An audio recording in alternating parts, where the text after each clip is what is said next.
दशम स्कंद गोपलीला अष्टचत्वारिंश अध्याय श्री शुकवाच शुण परीक्षण उपवर कहती व्यासक कुमर जगत बंधु जनार्दन मोहिले पिता माता मन रामक मुख को चाहिले विष्णु जे माया प्रकाशिले तात जननी पाद तले राम गोविंद एका बेले विश्वासे पुण पड़ी पादे कहती शोक गद गदे हितात मात शुण मोर विधाता बड़ बड़ियार से कर्म फलटी आंबर संजोग नईला तुम्बर कंसर डरे बेनी भाई एतेक दिन गोपे थाई बालक दिने माता कोले सुत बसंती सुख बले से पुणी नहिला आंबर कर्मर फल बलियार तात जननी उपकार सुझी पारिब के कुमर ए गर्भे बहंती दुख सही पुणी पाड़ती क्षीर देई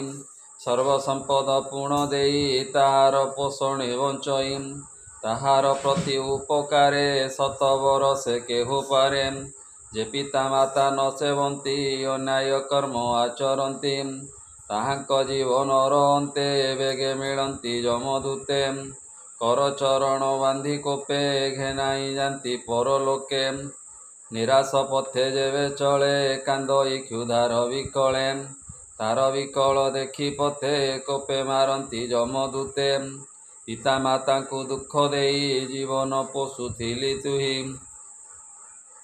हे जम जे बोलिवे अपार दंडीवे ताहार उपर कहिवे पुण्य थिला तोर ए पापे होइला अंतर एबे खाइबु आउ किस एमंते कही तार मांस काटी ताहार मुखे दंती निर्दये जष्टि प्रहारंती भूतात शुण एक चिते विप्रे कहंती वेद मते जे पिता माता वृद्ध काले निज भारी जा शिशु मेले गुरु ब्राह्मण मान्य जन यहाँ न देई भोजन जे प्राणी आत्मा को पोषंती जीवन थाउ से मरंती कंसर डरे गोपे थाई दुखे बंचिलु बेनी भाई तुम्भ सेवारे नाही मन निष्फले गला आंब दिन से दोष क्षमा कर तात आंबे होइलु परायत हेमंत कही दामोदर मन मोहिले ताहांकर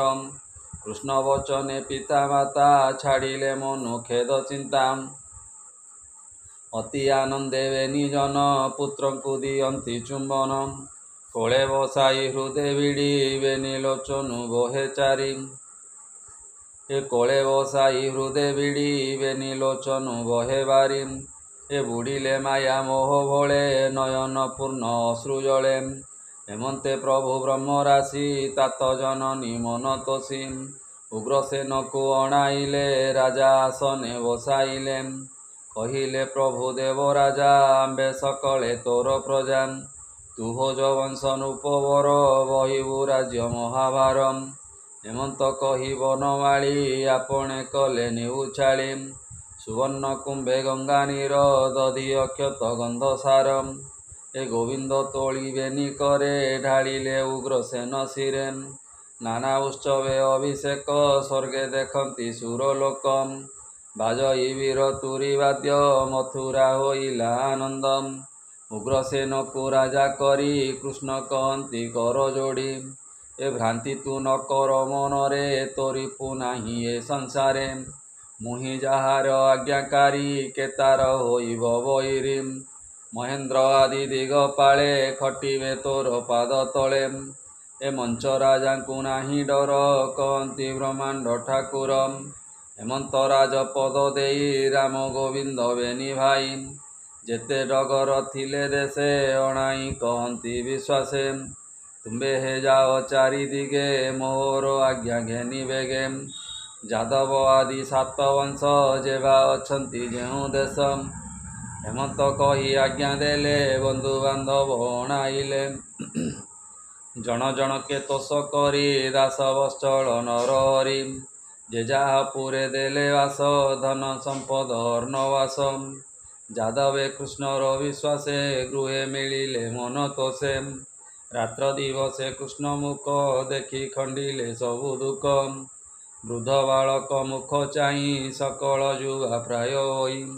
श्रीकृष्ण चरणे विश्वास कई जगन्नाथ दास। इति श्रीमद्भागवते महापुराणे परमहंस्यां सहितां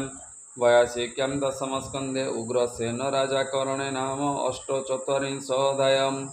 बोलानन्दे कवार हरि हरि बोलम्।